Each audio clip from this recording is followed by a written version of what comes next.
Greetings from South Korea. I am Arirang News AI anchor. Here is the news-making headlines today. The leaders of the world's two largest economies are set to discuss key issues during U.S. President Donald Trump's three-day visit to China.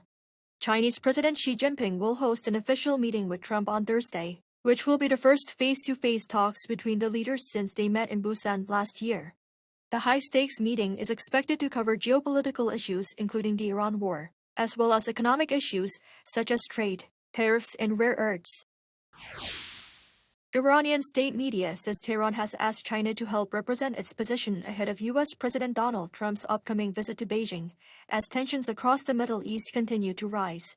Iran's ambassador to China said Tehran is seeking a permanent end to the war, a stable ceasefire framework, sanctions relief, and recognition of what it calls Iran's legitimate rights. He added that China is well positioned among major global powers to deliver Iran's message. Iran is also reportedly working through mediators, including China and Pakistan, to pressure the United States toward a ceasefire, while continuing to stress its control over the Strait of Hormuz. Iran's Revolutionary Guard said surveillance in the strategic waterway has been strengthened, and vowed to defend Iran's territorial and maritime sovereignty. South Korean Defense Minister An Gyubek says Seoul is considering a phased contribution to efforts aimed at restoring safe passage through the Strait of Hormuz. An said on Tuesday in Washington that possible support could include expressing political backing, sharing intelligence, and providing military assets. But he said no specific discussions were held regarding a larger role for South Korean troops. This follows his meeting on Monday with U.S. Defense Secretary Pete Hegseth, who, according to An, expressed understanding over Seoul's push for the early transfer of wartime operational control to South Korea under conditions-based requirements.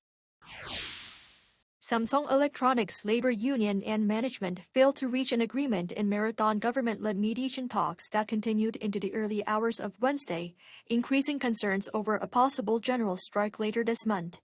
The negotiations at the National Labor Relations Commission in Sejong City lasted nearly 17 hours. But both sides remained divided over performance-based bonuses. The union is demanding bonuses equivalent to 15% of operating profit, along with the removal of payout caps in a formalized bonus system. The union has also warned it will begin a general strike on May 21st if no deal is reached. Korea's job market has taken a severe hit, with the number of newly added jobs plunging to a 16-month low. According to the Ministry of Data and Statistics on Wednesday, the economy added just 74,000 jobs in April compared to a year ago, bringing the total number of employed people to 28.96 million. This is the smallest year-on-year increase since December 2024, falling sharply from figures in the 200,000 range seen in February and March. The slowdown is being directly attributed to the ongoing conflict in the Middle East, which has driven up global oil prices and subsequently frozen domestic consumer sentiment. That is all from me today. Thank you for watching.